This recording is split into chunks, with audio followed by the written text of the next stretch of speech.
12 horas 18 minutos y regresamos con más de lo que usted quiere oír, solo por Radio Forever 92.5 FM.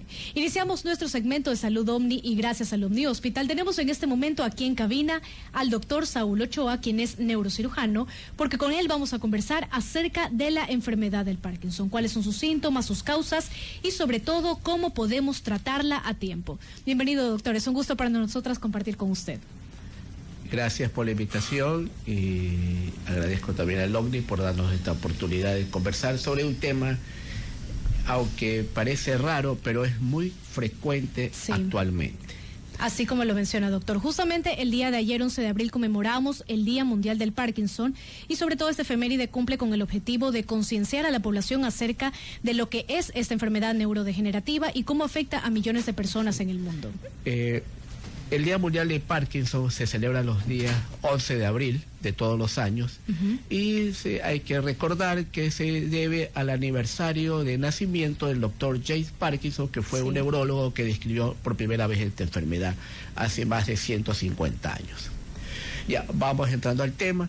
Ustedes saben que la enfermedad de Parkinson, después del Alzheimer, es la segunda enfermedad neurodegenerativa más frecuente a nivel mundial, y más frecuente en las personas y en los adultos mayores. Ya.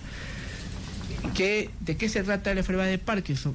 Es un trastorno progresivo del sistema nervioso que es la parte del cerebro que controla los movimientos, la coordinación del movimiento. Por alguna razón, hacerlo lo más sencillo y simple posible, no ahora de núcleo rojo, locus nigra, nada de esas cosas. ¿Qué pasa? Hay unas neuronas que controlan en el cerebro. ¿Qué pasa con estas neuronas? Por alguna razón, todavía no descrita, no se sabe bien la razón, la causa real. El origen como tal. El origen, ¿ya? Se altera y pierde el control, el cerebro pierde el control de la coordinación de los movimientos y comienza a producirse lo más conocido, lo que nosotros más nos llama la atención, que es el temblor. Es el temblor, o sea, claro. Se atrofia esa parte del cerebro y produce el síntoma más normal, que es el temblor, pero aparte hay otros trastornos que también están asociados y que a veces son pródromos o aparecen primero antes que el temblor y que pueden ayudar a discernir o a descifrar o que el médico o que el especialista que lo vea puede chequear y decir, este paciente me está yendo al Parkinson. Claro, son como esas pequeñas señales. Doctor, esta enfermedad, como usted dice, que es progresiva, ¿no? Yeah. ¿A partir de qué edad, por decir, podemos como darnos cuenta o cuál es ese, bueno, ya lo dijo el temblor, que es como que la primera señal, pero quizás no sé si decir prevenir o cómo nos damos cuenta, ¿no? Eso es lo que vamos a decir. Probablemente el temblor es el síntoma más conocido. Y más claro, por decirlo más así. Claro, pero no es el primero, ni es el que nos da la razón de que este paciente está entrando al Parkinson. El Parkinson, como no solamente altera estas neuronas, también altera otros tipos de núcleos, puede haber cambios, por ejemplo, rigidez, puede haber una facie o una cara, una mirada sin expresión, una mirada inexpresiva, trastornos del lenguaje, trastorno de la escritura, trastorno del movimiento, el caminar del parkinsoniano, ¿no? Son algunos síntomas, ¿no? Entonces, ¿qué es lo que a veces se dice? La edad con que más frecuente es a partir de los 50 años. Pero ya se ha visto actualmente Parkinson en pacientes más jóvenes. Ya aparecen a partir de los 40, que nosotros antes lo llamábamos Parkinson juvenil, pero ya ahorita es cada vez más frecuente. No sabemos por qué es lo que está originando este motivo, pero puede ser que la población haya aumento o que los médicos estén más atentos y estén diagnosticando más temprano la enfermedad.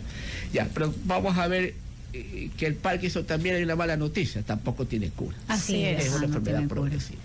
Ya, vamos a hablar sobre los síntomas. El síntoma antes de la aparición de los temblores, probablemente el paciente en una edad de 50, una persona, siempre se da más en hombres que en mujeres, ya aparece después de los 50 años, estar asociado con otras enfermedades, por ejemplo, el paciente que sufre depresión. Probablemente usted ve ese paciente distímico, es decir, triste, con emoción, emocionalmente muy sensible, o con depresión. Probablemente es un pródromo del que está ocasionando, que se está alterando algunas neuronas en el cerebro y que puede ocasionar en un futuro, hay que tenerle ojo, puede ser un parkinsoniano. Tenemos que a veces presenta el Parkinson con rigidez, el paciente amanece duro, rígido, estoy muy tieso, algo me pasa. Y uno dice, bueno, un problema muscular, anda a hacer un poco de ejercicio, lo hace ejercicio, pero probablemente este es el síntoma con que está iniciando la enfermedad. Claro. Se sabe que a partir de cuando aparecen los primeros síntomas ya declarados, ya ha pasado más o menos 5 años de haberse generado como enfermedad. A generarse. Es muy difícil, ¿sabes?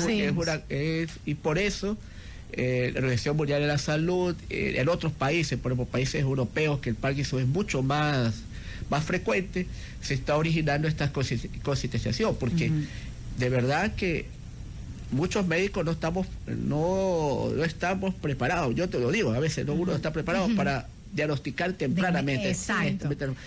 Porque uno dice, no, doctor, con una resonancia aparece todo. Con una resonancia no podemos diagnosticar. Y sabe que, déjeme aquí comentarle algo. Justamente eso le pasó a la mamá de una muy buena amiga mía, que no le daban, o sea, no le encontraban solución a lo que ella tenía, lo que tenía, y en verdad pasaron 1 o 2 años y recién al tercer año es que le detectaron Parkinson. Sí, ella ya venía arrastrando eso porque no le daban con exámenes, no sabían qué mismo tenía hasta que al final, recién entonces, 3 años. Vamos a ver causar, parece que ha causado emoción la conversación.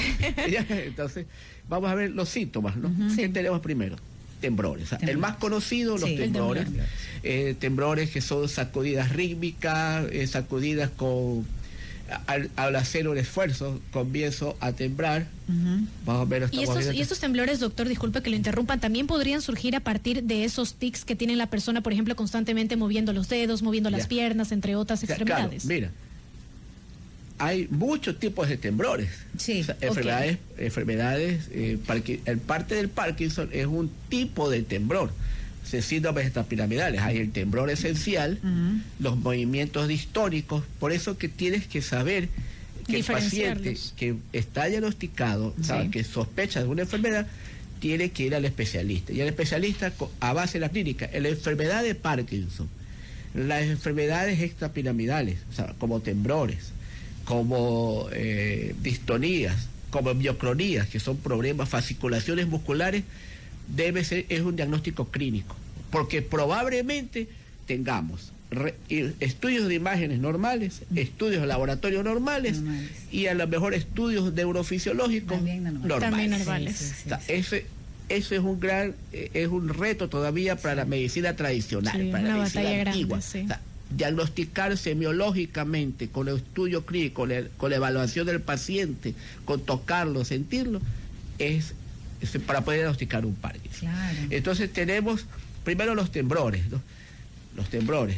Tiene después la dificultad, el paciente de Parkinson camina muy lentamente, tiene una caminar pausada, lento.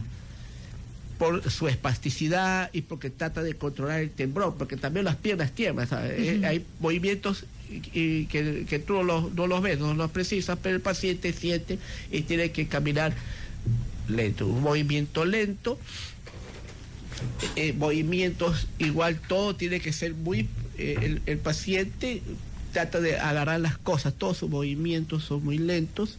Hay unas pruebas que se llama la rueda dentada que cae suave, ¿sabes? Para que la mano cae pausadamente. Ya.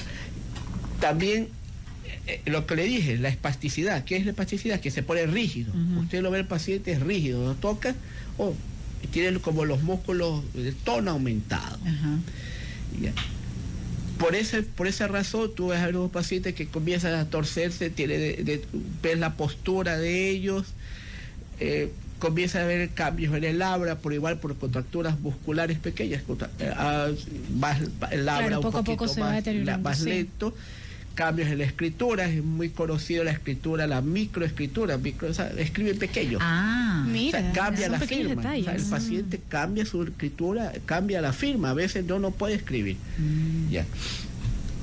Entonces, cuando están todos estos síntomas, ya, y la otra, la mirada inexpresiva. El parkinsoniano tiene una mirada sin expresión. Inexpresiva. Una mirada fija. Tú lo ves como de muñeco de cera. Claro, no cambia sus facciones, por como así. muñeco de cera. Tú lo ves, cambia así. Okay. Una mirada fija, inexpresiva, como un muñeco de cera. Y eso ocasiona, y esto nos da la característica. Entonces el paciente tú ves estos síntomas, claro, tenemos nosotros que iniciar en este momento el tratamiento. Y con estos diagnósticos consultar con el especialista adecuado. El especialista adecuado es un especialista actualmente que puede ser un neurólogo, un neurocirujano, un geriatra que tenga capacidad de ver y de diagnosticar este tipo de enfermedad. Porque como lo estábamos hablando, su edad se presenta después de los 55 años para el generativo. Y doctor, frente a esos tratamientos que usted nos está mencionando, esas señales, esos síntomas que puede presentar una persona con Parkinson, ya sabemos que es una enfermedad silenciosa que va poco a poco, una patología crónica que no tiene cura, ¿cuáles serían ya esos tratamientos que podría empezar a implementar el paciente? O incluso también tengo entendido de que hay tratamientos quirúrgicos para estos pacientes con Parkinson. Sí, mira, todo con su debido tiempo. Entonces, tenemos el estudio, viene el Parkinson,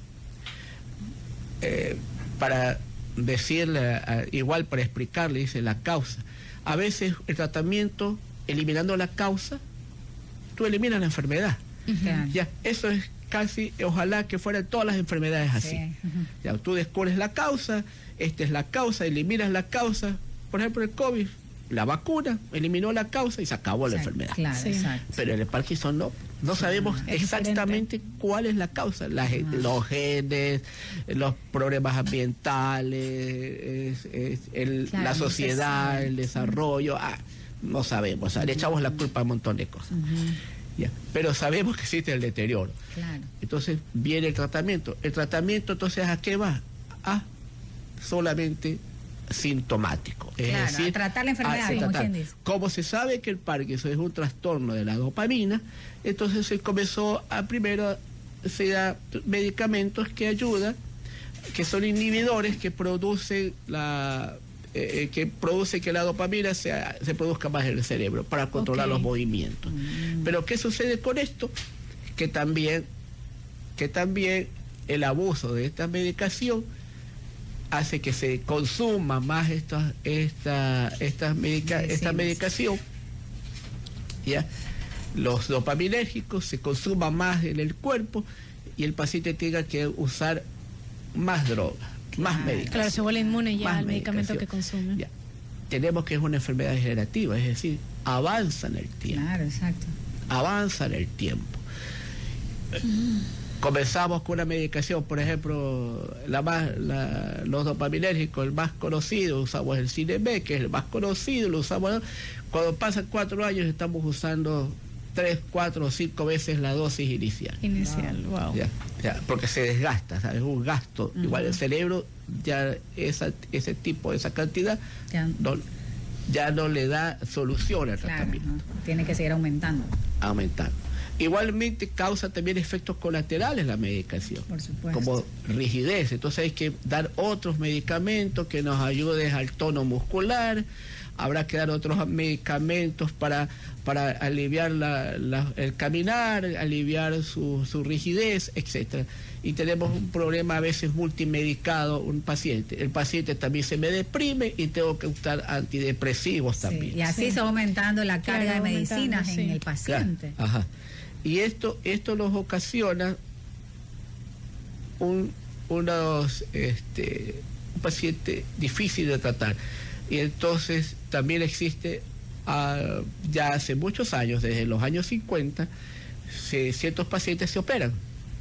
Pero ¿cuál es el asunto de la cirugía de Parkinson? La cirugía de Parkinson se tiene que formar un equipo una task force, o sea, tiene que formar un equipo de neurólogos, psicólogos, médicos internistas y neurocirujanos para precisar que este paciente ya multimedicado, que ya es un paciente refractario, así se llama, refractario, es decir, que ya las drogas no le están ayudando. Claro, ya no. Entonces tenemos que disminuir, porque las drogas van a ocasionar daños colaterales. Oiga, a ese paciente que hay que escogerlo bien, porque hay que después se somete a una cirugía de Parkinson. O sea, pero no es por ejemplo, de 10 pacientes, 1 o 2 son los candidatos. Son aptos para la cirugía. No es a todos. No es a todos. No, porque sí hay muchos que responden bien a la medicación. O sea, y pueden responder a la medicación años hasta que se les agote sus drogas, su cerebro ya no soporte. Ya. Pero esa pequeña parte de pacientes son sometidos a procedimientos quirúrgicos, que los cuales es muy interesante actual porque sí lo hacemos en nuestro país ya, pero igual hay que ser un checklist, ¿sabes? Ese paciente tiene que estar confirmado que funciona la cirugía. Claro, si califica o no califica. Doctor, para finalizar, recomendaciones en cuanto a este tema, bueno, que es extenso, ¿no? Es importante hablarlo, pero por cuestión de tiempo, que nos pueda decir para todos nuestros oyentes. Mira, ¿qué es la cosa interesante, no? ¿Qué es lo que se le recomienda a estos pacientes? Como es una paciente que no sabemos la causa que origina. Correcto. Entonces tampoco podemos ver una prevención de la enfermedad. Sí, más complicado. Pero sí sabe algo, sin hacer propaganda, una de las cosas que ayuda bastante al paciente, que es la alimentación. Y dentro de la alimentación, una alimentación más orgánica, mucho más natural, y en poblaciones que consumen mucho café tienen menos índice de Parkinson. Mira, y justamente ayer estábamos tratando ese tema. Qué interesante. Claro, ayer justamente hablábamos de los beneficios del café, la cafeína. ¿Ya? O sea, eso es bien interesante. ¿Ya? Entonces hay algo, porque yo tengo un problema, porque yo soy un consumidor de cola. La cola tiene cafeína. No, pues claro. Entonces, la cola que tiene cafeína te ayuda también a poblaciones que consumen bebidas gaseosas. Pero mucha azúcar también. Claro, tiene sus beneficios y tiene sus cosas negativas también. Claro, entonces, ¿qué es lo que se previene? ¿Cómo que podemos cuidar a ese paciente? Como tenemos actualmente la cultura, o sea, una cultura sana, una cultura de usar las comidas debidas, claro, ya, no abusar del tabaco. El tabaco siempre es culpable de muchas cosas, ¿sí? ¿Ya? Y siempre y el ejercicio. O sea, la vida al aire libre, mucha vida al aire libre, tener mucha afición a sus movimientos, al trabajo mental, trabajo intelectual. Ay, mira, también trabajo intelectual, mental, siempre leer, la cultura, el descanso. Porque si es verdad, ¿sabes? Muchos pacientes que sufren de ansiedad y depresión sí tienen mucha más incidencia. Los pacientes con depresión y ansiedad tienen mucha más incidencia de que se le derive un una enfermedad de Parkinson a tercera edad, la tercera edad. Perfecto, doctor. Pues un gusto conversar con usted. Espero tenerlo también ya en otra ocasión para hablar también de otro tipo de temas importantes. Y profundizar más, sí. Pues y redes sociales donde también podemos saber un poco más de usted. Ya, yo soy el doctor Saúl Ochoa, neurocirujano, cirujano de columna, trabajo en el Omni Hospital y ahí tengo neurocirugía Guayaquil en mi cuenta en Instagram. Su cuenta, perfecto. Muchísimas gracias, doctor. Gracias, doctor, por su tiempo entonces con nosotros hoy. Gracias a ustedes. Conversamos con el doctor Saúl Ochoa, neurocirujano, sobre pues el Parkinson, sus síntomas, también pues y tratamientos a seguir. 12:38 ya de la tarde, con esto nos vamos a un corte y regresamos con más.